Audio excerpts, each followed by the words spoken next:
A very warm welcome to all our listeners to the next episode of Equiverse Voices.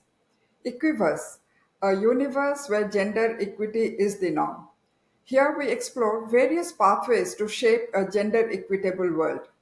In today's episode, we are diving deep into the transformative power of education and how classrooms can become hubs of inclusivity and change. Joining us are two exceptional individuals. We have Dr. Urvashi Sahni, a social entrepreneur, a women's rights activist, and educationalist who has dedicated her life to reshaping educational paradigms. Dr. Sahani's pioneering work in curriculum design and reform, teachers' training, and educational governance has impacted countless lives, especially those of girls. Welcome, Dr. Sahani, to this podcast. And alongside her, we have Vandana Verma, a purpose driven senior executive with extensive experience in philanthropy and corporate social responsibility. Vandana's commitment to driving social programs and sustainable initiatives makes her an invaluable voice in today's discussion. Welcome, Vandana. Let's now explore how we can reshape educational landscapes and classrooms to restore a more equitable world, a equiverse. Over to you, Vandana. Thank you, Ipsita, for that warm introduction. I'm honored to be hosting this crucial conversation today with Dr. Urvashi Sahni. Dr. Sahni, you have been passionately working to build a more gender equitable mindset in school students. Can you please share with us the reason behind your passion? Where do you get this drive from? Thank you so much, Vandana. And as like you, thank you for your warm welcome and for it's a pleasure to be with you on this show. Thank you. Thanks so much. To answer your question, Vandana, where does the passion for this work come from? It actually comes from my own experience growing up as a girl in India, which is, as you know, is a very strongly patriarchal society. So I grew up in a family with three brothers. And I would see the discrimination. Sometimes the boys would go out to play cricket and I would be ironing the clothes. And I would question it, but really, and if I asked my mother, she would say, well, it's like that for the girls, so don't ask so many questions. I was 17 when I was engaged, soon after high school, and my brothers, and married off soon after. And my brothers went to engineering college, to BCom, MBA, etc., whereas I was married off. 1 year home science college and then married off. And when I got married, I tried to live my life like a good daughter-in-law should. And I was chugging along. I did my own bachelor's living, staying at home, and then a master's in philosophy. And then, of course, I have a PhD now. What really shook me to my core was I had two daughters. Is that one day in 1982, I was just sitting there in the afternoon playing with my children when I got a call from my mother saying that you should rush to Delhi because my cousin had been burnt. I said, how did she get burnt? So she said, the stove burst. I didn't think to question that how does a stove burst in 1982? Everybody uses gases.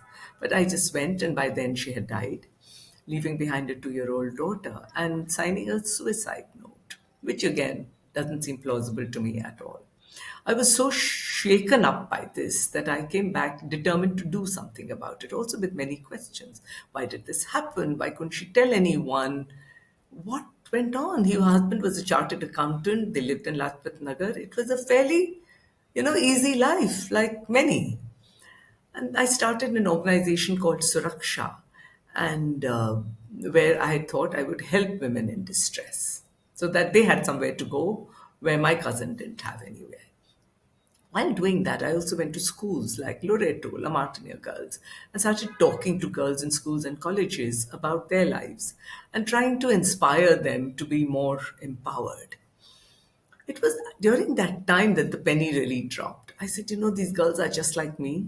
I went to a very high quality school, St. Mary's School in Pune. They are in all these high quality schools. Yet they haven't learnt one important lesson and they will pass here without learning it, that they are equal persons. Took me a long time to come to that understanding, and that they deserve everything that everybody else gets, every opportunity, and that they have a right to choose their own life. I said, no, this is not a quality education, and that should change. It was in the course of that I started reading up about education, started looking for alternative schools, that I found Krishnamurti. And I went to their school in Rajghat in Varanasi, where I met with Ahalyachari. She was the director then, and she and I became friends. We started talking about education. And she said, you should start a school. I was very taken aback and quite unprepared to do that. I said, I have no experience and I have no degree. And so she said, but you have all the right questions and the passion. I said, well, all right then. In the 1986, 6th January, I started this with 6 children in my garage and the support of a friend. And now, 38 years later, we have 4 schools. We directly educate 7,000 children, and Wow. indirectly, through our partnerships with the government and our digital program, millions of them. So, and our vision is to educate everyone for gender equality, social justice, personal flourishing, and active democratic citizenship, with the firm understanding that just the old academic education will not serve children, especially not girls. They must learn lessons of life. They must learn, the goal of education is to learn to live and not just to know. And that is where the drive really comes from, to continue to redefine education and to weave gender equality in it directly and indirectly. Fantastic. I think this is really touching. When you were saying this, I was just thinking, where did I get my drive? When did I start working for women empowerment? And that takes me back in 1983. You had a personal reason, and I got my cause through a professional life. I tell you what happened. In 1983, I was doing research and visited some few export processing zones where I'm talking about 1983 when women were not actually coming out to work.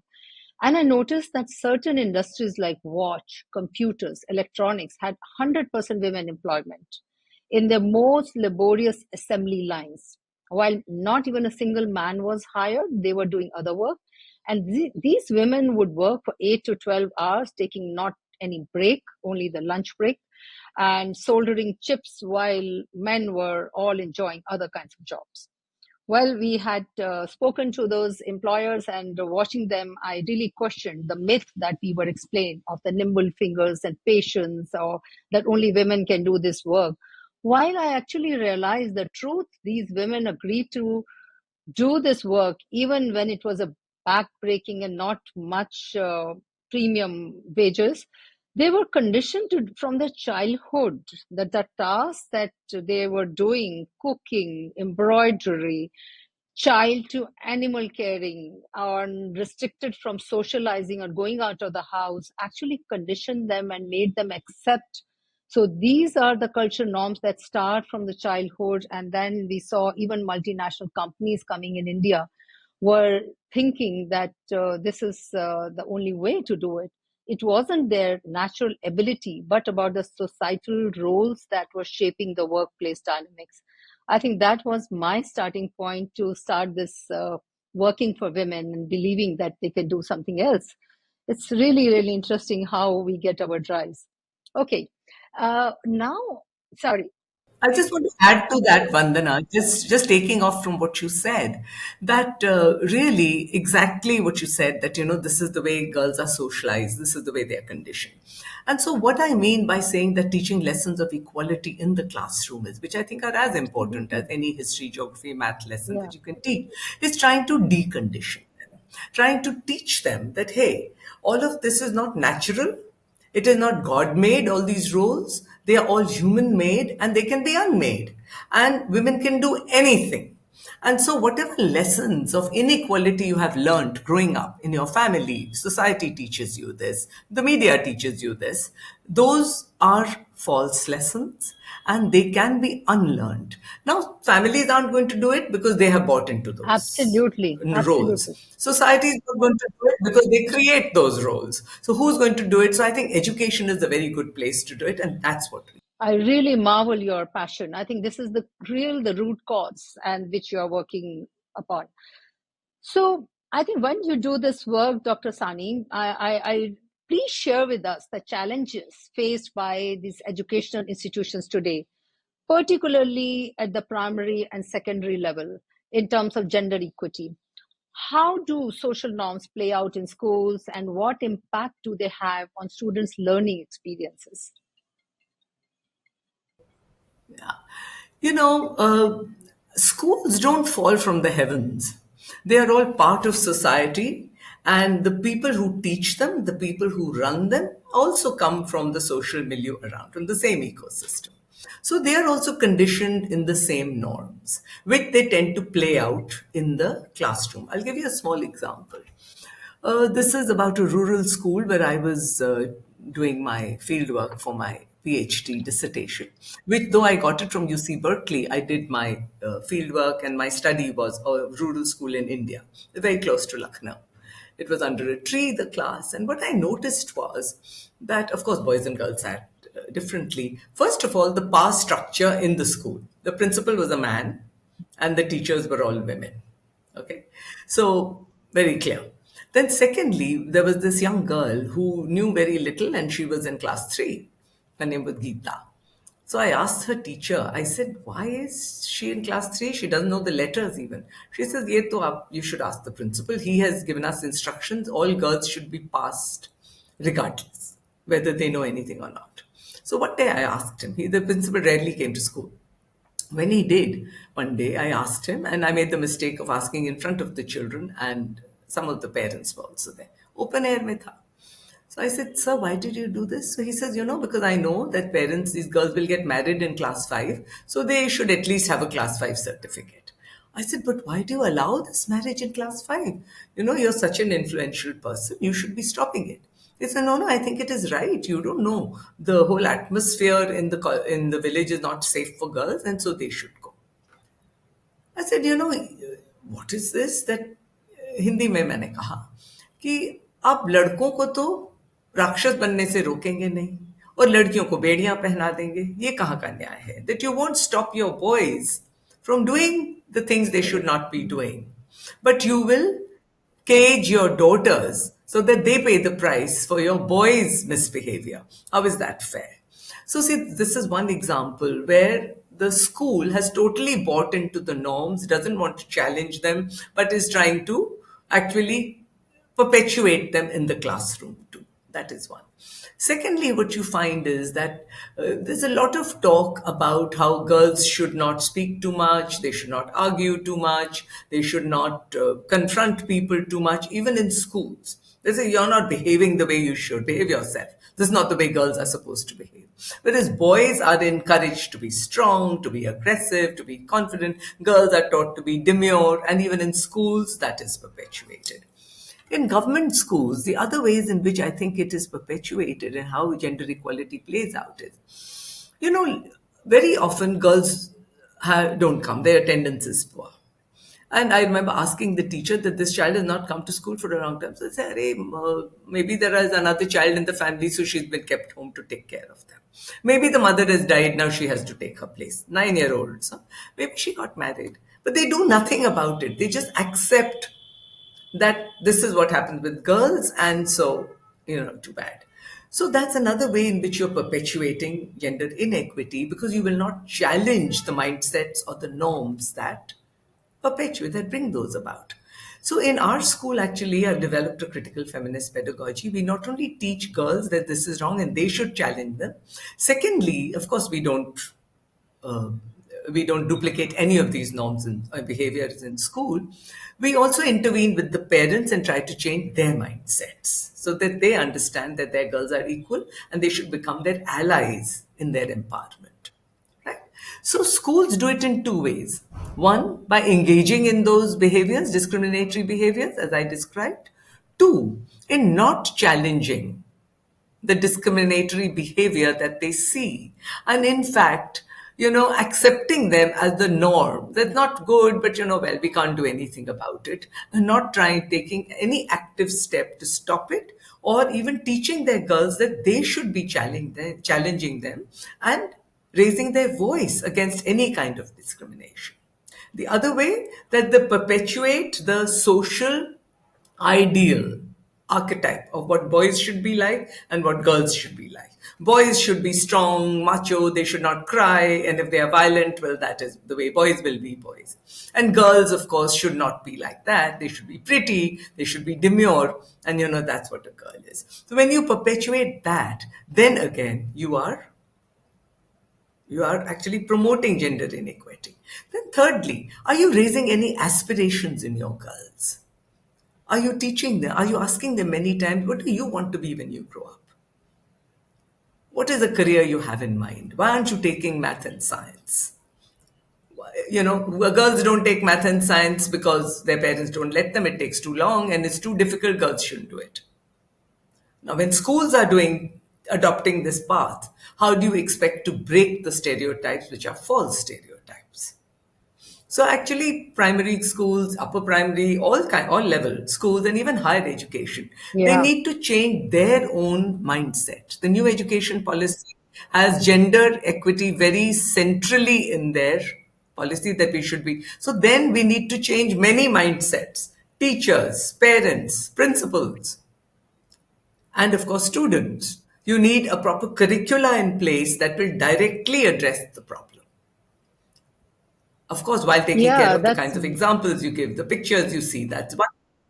But also directly address the problem.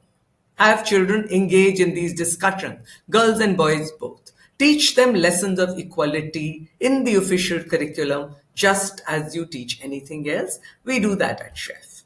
And I strongly advocate that all schools should do that. It's the best place to change mindsets. That's what educators do. We shape mindsets. So you can shape them this way or you can shape them that way. It's up to you. yeah. I You can teach lessons of inequality or you can teach lessons of equality. We yes. should be teaching lessons of equality. I really liked what you said is that, parents' mindset and social norms and working on curriculums and making the gaps that we have in curriculum, because that brings to my mind an example that we were funding a very innovative project to add entrepreneurship in schools.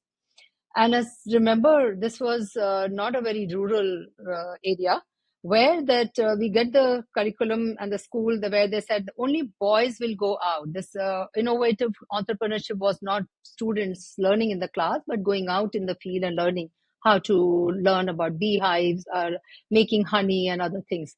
And the school sends us the list of only boys, and we said, why not girls? Oh, the parents will not send girls out of the schools.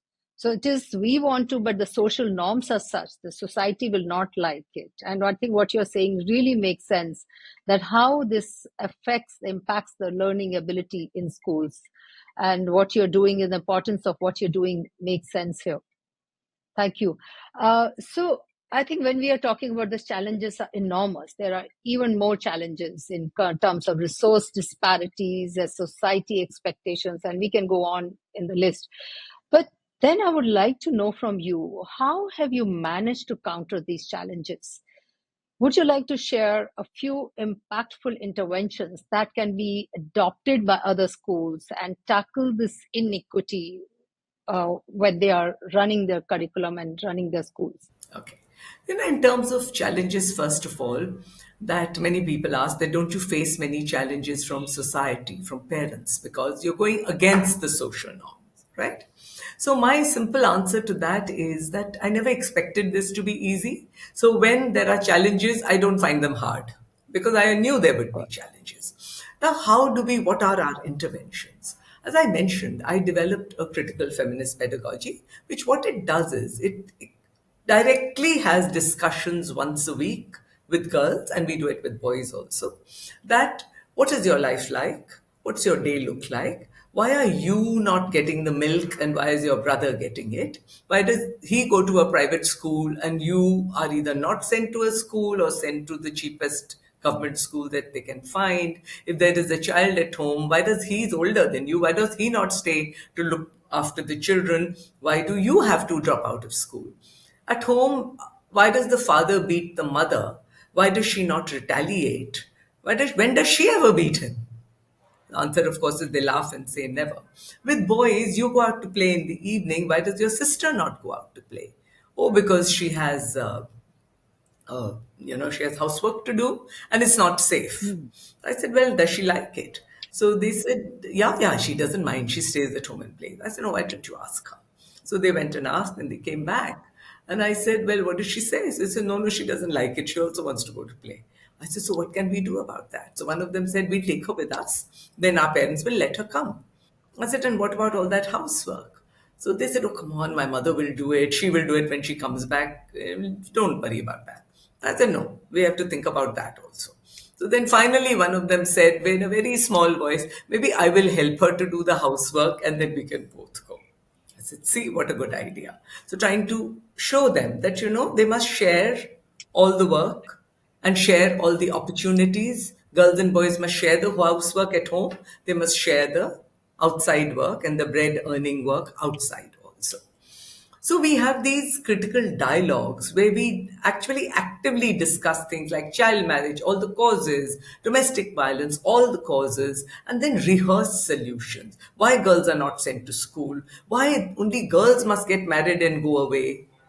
And what does that do? Why are inheritance laws so wrong? What are the government laws for many things? The protections women get. Why do boys behave the way they behave? Why can't they change? What makes them behave like that?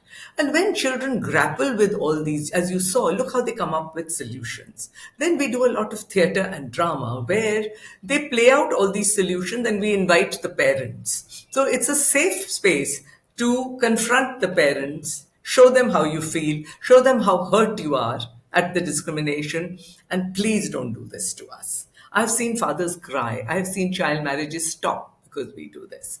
So these are, and then we have these critical dialogue with parents as well, making them allies.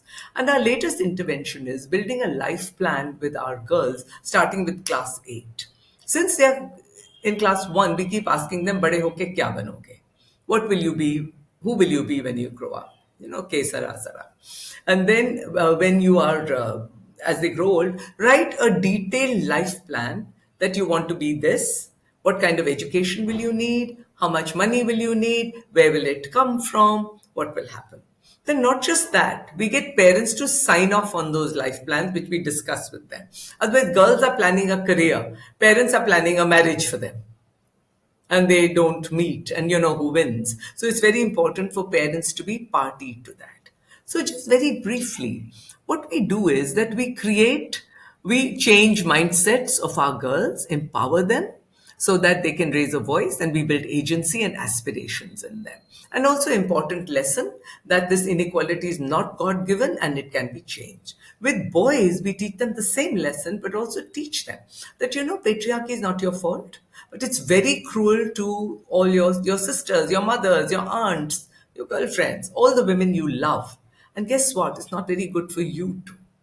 When we talk about dowries, of course, women get oppressed. But who collects the dowry? Who has the pressure to collect the dowry? The men, the fathers, the brothers. Right? So they suffer as much. Why are boys fully burdened with all the earning roles? Why should they not be allowed to do what they want? Why can't the girls share that burden so that it becomes easier for both of them? Why should boys not be allowed to cry? Why are they encouraged to be so violent? Because when you dish out violence, you're also violated, and normally by other men. So boys can also change. So we try to get them to look at masculinity, the ideal masculinity that patriarchy constructs, which is really toxic, and how it can be changed, and they can have a more nurturing, sharing view of masculinity. So these are our direct interventions. And we train teachers in this critical feminist pedagogy. We try and show them that how it is part of their job to actively intervene in their students' lives when they see discrimination and oppression happening to them even at home. How they can talk to parents, how they can change their mindsets. And so far, it has been very successful. Very, very excellent examples you've given us. And I think what I liked is that it's a critical dialogue and finding solutions to impact their day-to-day behavior. This is what I found very important in your explanation. And I think I was thinking about the similar example that UNICEF used. That you remember the Mina, where they're creating this character and the parrot, and they two talk together, and then they ran this conversation through and broadcast it through community radios that motivated children to change their behavior at their level. They didn't have to go and act in schools or at home. So at their level, between brothers, sisters, they were changing their behavior. So I think it really makes sense what you're saying today. So while you may be More than that, Vandana, we need to change behaviors, but you need to change the social structures absolutely, that perpetuate and give rise to behavior. We need to actually dismantle patriarchy. It is the root cause and it is the villain. As long as you have a patriarchal society, whether it is in the workplace, whether it is at home, you will always have inequality because patriarchy, by its definition, is an unequal power structure. So we need to get people to understand that patriarchy doesn't serve anyone. And so it needs to go. If we want to be a fully functioning democracy, then we need to have democratic institutions. And those are created and constructed by people who have a democratic mindset. So schools need to work actively at constructing these democratic mindsets if we want a democratic society and an authentic democratic country. And you were mentioning we need many more women in leadership spaces, not just in the corporate world, but in the political world, in decision making places, which is why you can't have a patriarchal family structure where the father is the head of the family. In many states now, they've made it. Both are heads, and in some cases, the mothers are. Right? So you need to flip all of that. very true. And by changing behaviors, changing mindsets, you make them question it, then they don't participate in it, and that's how change happens. One home at a time, one mind at a time, and then a community, and then the state, and then the country. Which is, I strongly, strongly advocate that we should have gender education, critical feminist pedagogy in all schools starting from very early days and higher education. And all teachers should be trained in how to do this. Gender is a very serious problem. We have 4 rapes an hour. And these are National Crime Bureau statistics. So the rate must be much more. These are the reported ones. Domestic violence, at least 40% of our women report to having faced it. Again, it must be much higher than that. And the sexual violence that happens at home, no figures only for that.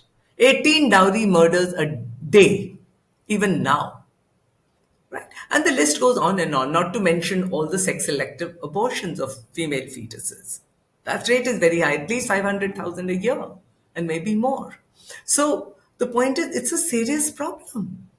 It is, and our streets are not safe. You and I can't walk alone in the dark if we want to in a street that is not well lit, and a lot of them aren't, because God knows we don't feel safe doing that.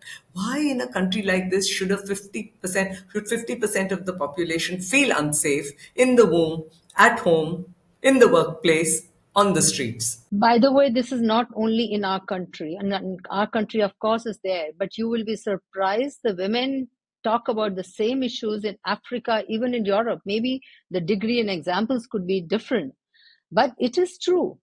And I think I'm glad you added these points. I was coming to the same point as how do we manage the ecosystem? How do we build an equitable ecosystem? I think in that case, I was wondering, while you may be teaching children gender inclusive behavior and languages, given the impact of social norm on students' learning experiences, Dr. Sani, could you share some effective strategies that you have witnessed or implemented for school or children to challenge these norms and foster gender inclusive environments? I know you hinted upon some, but give us some more examples of that. No, I'll tell you many actually. We have, for example, many of our girls and boys have been able to challenge their families and stop child marriages. And they do that because they know that it is wrong. And to have the courage, we had a camp for boys, only boys, I told you, in the critical feminist pedagogy that we do. And very soon after, 7 of them, and these are 14-year-old boys. They were able to stop it not just at home, but in their communities also. Then they have an influence on their peers, where they talk to them actively about why are you standing on street corners and whistling at girls and passing lewd comments? And they say, oh, you're a sissy, you're not joining us. They say, no. Then they argue about it. That's their biggest challenge, fighting the peer pressure, but they learn to do it. With girls, we found they are the ones who are bringing girls to school. They are the ones who are also intervening. They have stood up for themselves, challenged it, and they're helping others to challenge it too. We have programs where we are bringing married women home also to school to finish. They've dropped out Wonderful. to finish their Very education. nice. And that is a big challenge too. Then we've had girls who have faced a lot of physical violence because because they're refusing child marriages and insisting on studying, right? But they've been strong enough to do that. And now that girl is finished her master's, she is married now, she has bought her own plot. And so we have many role models now of girls who have successfully challenged the norms and been able to rise above them. And the way we teach them to do it is, as I mentioned, one, directly talking to them about these issues, then through drama, through role play, rehearsing resistance. How do you rehearse defiance in a safe manner? How do you rehearse resistance? What will you say? How will you negotiate? Who will you reach out to for help? With teachers, we put them with an interface with all the community welfare and community child safety organizations, to women's organizations, and say, okay, if you can't do it, then reach out for these. We recently had a training of the pradhans in 43 villages, where we tried to train them to say, these are issues that happen in your own villages. Our children are trying to stop this. The teachers are trying, but it won't happen unless you support them. How will you support them? Right. So we have tried to interface with almost every level at the community. And the goal is to start discussing these issues, trying to point out how unfair it is.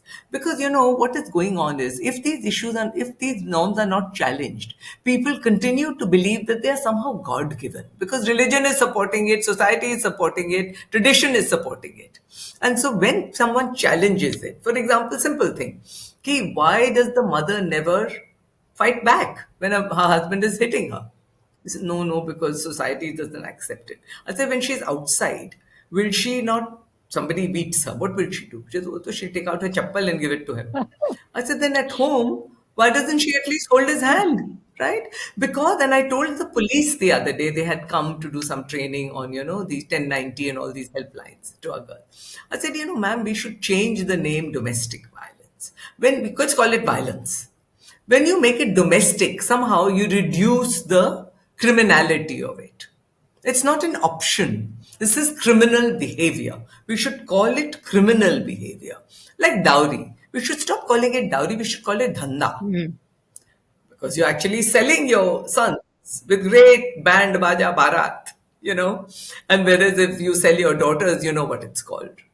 So we need to change our language. And what people actually need is a different way of looking at things. And that's why I think the critical dialogues are so important. Raising the issues, discussing them at every forum, and in school, making it part of your official curriculum. It's not an after-school program. It can't happen as an extracurricular once a year, or even a MENA program, which is after school. No. You discuss it in school during your curriculum because it's an important issue to discuss. And gender is one thing. Even caste needs to be discussed. What makes it so God given? There's no scientific basis for that. Why are we so wedded to it? Why do we not see the oppressions? So the important thing is to build that lens so that when you look at the world, you see it through a gender lens and see the oppression that is happening, the unfairness that is happening. Build a social justice lens in your children. Almost like a contact lens, not even chashma that you can wear and take off. Inbuilt contact nahi hota aajkal karte hain, they put it in your cornea. That lens. Very interesting. Yeah.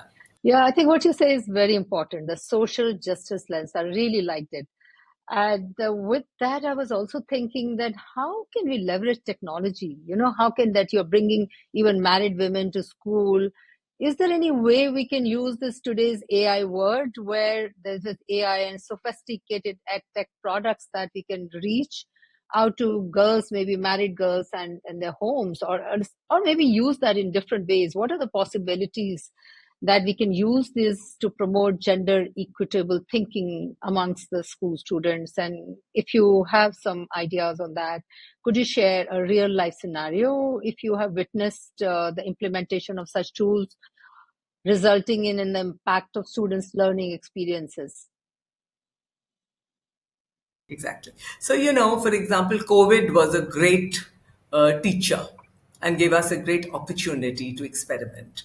I'll tell you what used to happen, that there's one phone at home and the father normally has it, right?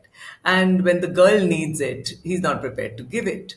So we would call, speak to the father, chat him up a little and say, how are you and what's going on? And I hope COVID hasn't shut you down, etc., your business, etc. Have a little conversation and say, we need you to give your phone to your daughter so that she can access. And he would give it, you know. And then they were also listening to the conversation we were having, and we had critical dialogues on that too. We had them on large scale webinars where we got like 400 teachers, government school, our school teachers, to discuss these issues, students. And what is the advantage of webinars is now, like when you're talking to me just now, you and I are talking. One, it's recorded, people can hear it later too. You can spread it around very widely. Secondly, if there is anyone over here in this room, they can also hear the conversation. And the dialogue is between you and me. At the same time, they are participating mentally because they're listening, they're following the conversation. So what we do is that we do a few things. One is we have a digital platform called Digital Study Hall, where what we do is we record many of our critical dialogues and we put them all online and they're free. And these are for the use of teachers. Once we train them, we want them to be able to watch them and understand how to have these dialogues. That is one. Secondly, it's also for wide dissemination. I might not be a teacher, I might not be conducting it. At the same time, I can see them. Then, thirdly, for girls who can't come because there's no school close by, it's not safe. They've been married off, they were pulled out of school in class 8, but they want to finish. What do you do? We can even beam lessons to them. They can watch the videos on their phone at their own time when they have the time. And they can also get onto a call through WhatsApp where the teacher can guide them further. Okay. So, one is, I think you're very right, we are in the technological age, and the only way to beat the scale issue of India. We are 1.4 billion people, now the most populous country in the world, with one of the biggest gender problems. We rank some 141, by the way, in the gender index. So while I agree that many other countries are like that, but we are really, in 2018, Reuters, they described India as the most dangerous place to be born a girl. Right.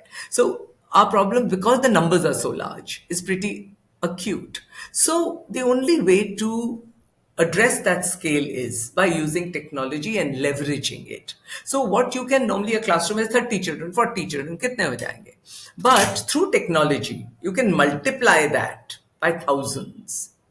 Right? So what we do with our schools also, we partner with 740 Kasturba Gandhi Vidyalayas. These are residential schools for girls, upper primary, from very educationally backward blocks.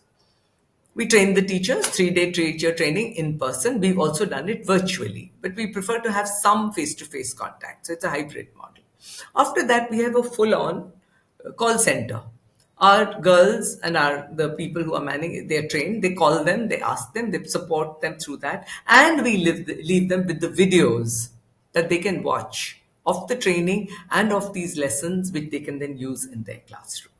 Similarly, we have not just critical dialogues on our website. We have 2,000 videos with all the curriculum taught in the best possible way. That is also on the Diksha platform, which is a government teacher platform. And so anywhere in the world, free of cost, anybody can access it. And girls, especially, or anyone who's left out of education, can learn at home at their own pace.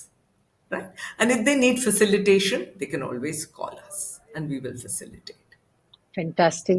And it's all free of cost. Fantastic. I think one can imagine the scale it can reach through that technology. When you were saying this, I also came across very innovative example of AI. This is somewhere I was reading, and a very innovative school that implemented an AI powered learning platform called EquiLearn. I don't know if you have heard about it. This platform analyzed students' learning patterns and tailored content to their individual needs, ensuring that all students, regardless of gender, had equal opportunities to excel.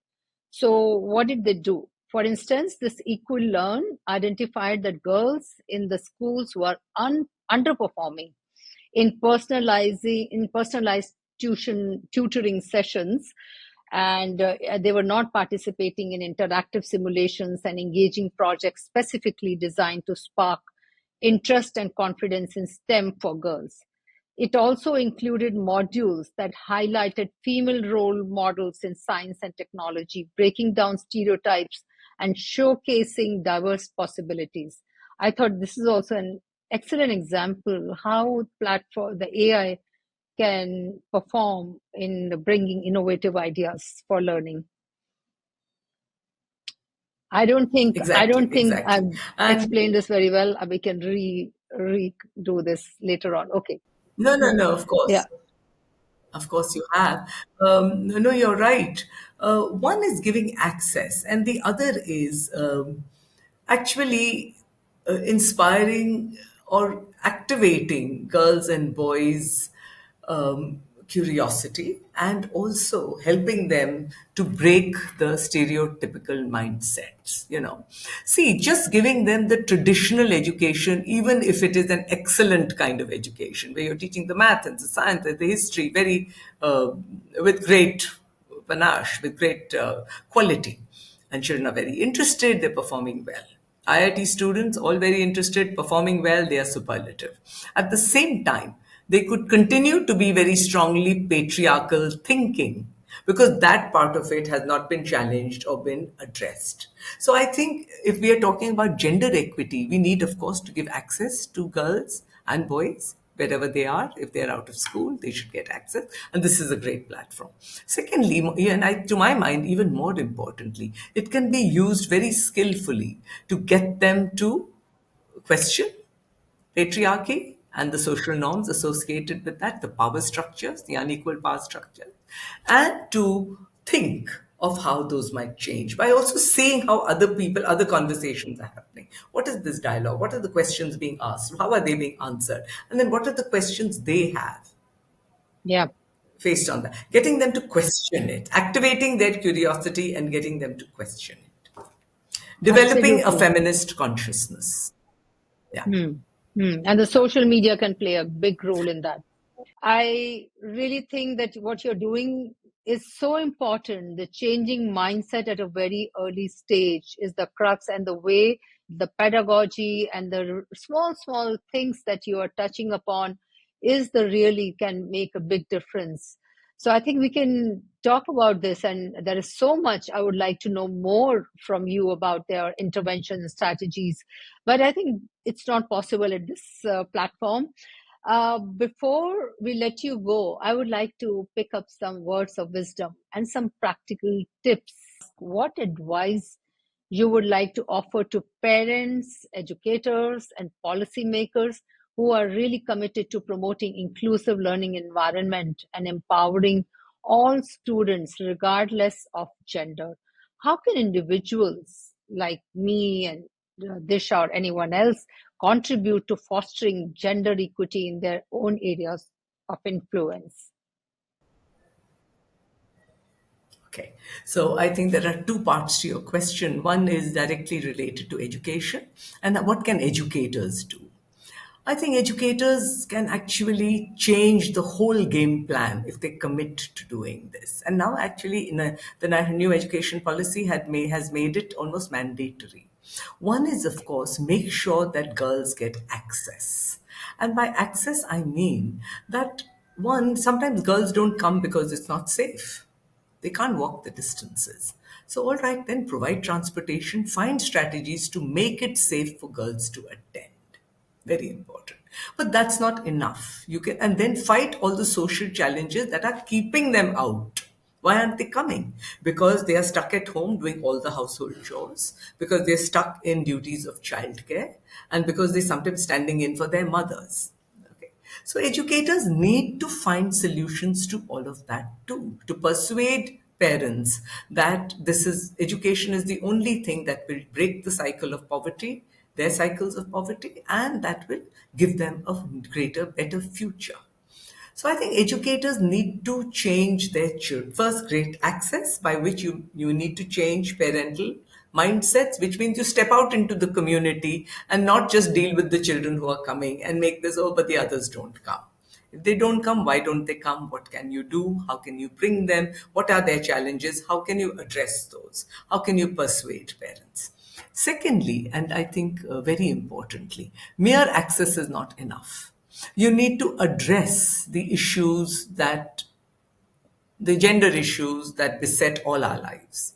Address them directly. So include a whole section of gender education where there's a curriculum, there's a proper teaching, proper period allocated to it where you talk about these issues with girls, get them to question it, give them the legal literacy, give them strategies of how to protest, how to raise your voice, build aspirations, and make sure that your girls are getting all the opportunities that they deserve actively, meaning you have to work extra for that.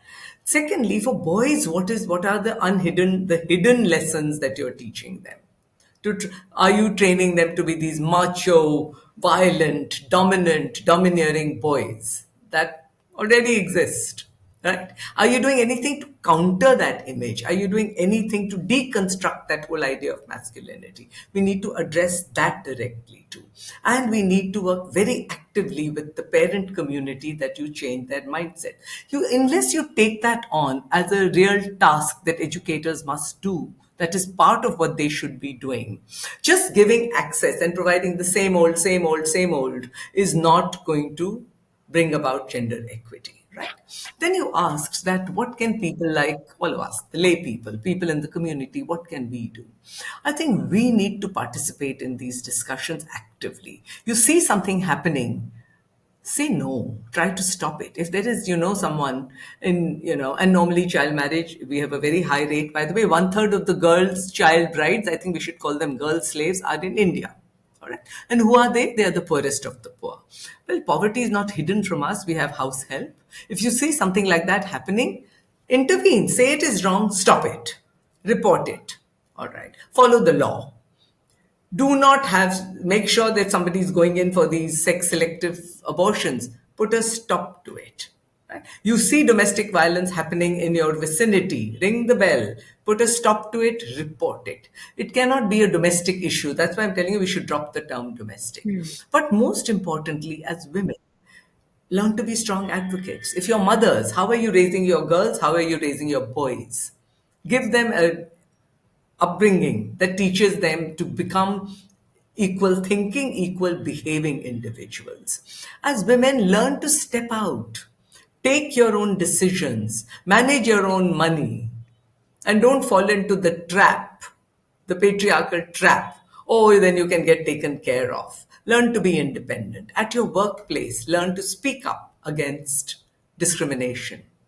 Know your rights and demand them, right? And if we change in our own lives, just in our families, just in our neighborhood, a lot can change if everybody does that. It should become a movement. You're so right. Polio used to exist. Oh, there was a full-on campaign against polio. Everybody then learned that you must vaccinate your children, the poor, the rich, and the government really put in a lot of money, a lot of work in doing that. And now it doesn't exist. This is just like that. We should look at it as a public health issue. Yeah. And so you need a full-on campaign and you need everyone to participate in it if you're going to eradicate the inequality, the lethal inequality that exists. You are so right. You're so right. I really like this drive of this transforming this through community movement. I think no one person can do it alone. Not a policymaker or teachers or parents can do it alone. There has to be a movement where everybody is fighting towards one goal. And I think we can talk about this for hours, Dr. Sahni.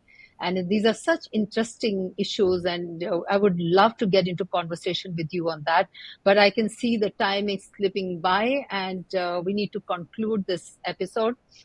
So, as we conclude today's episode of the Equiverse podcast, we have explored the multifaceted nature of gender inequity in education and the vital role that individuals across society play in fostering inclusive learning environments.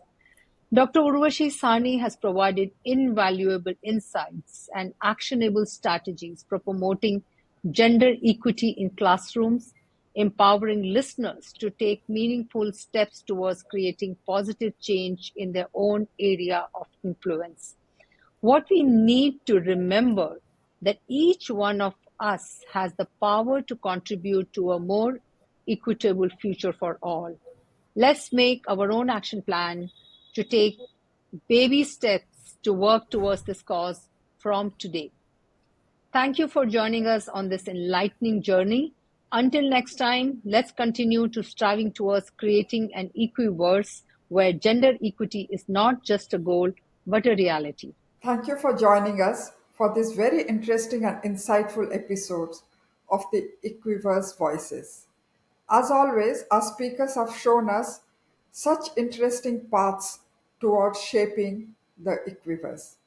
Let's, as individuals, as professionals, as family members, take actions in restoring the Equiverse, where everyone, regardless of their gender, can thrive and succeed. Do collaborate with us to build this new world. We would love to hear from you, your suggestions, ideas, and reactions to these conversations.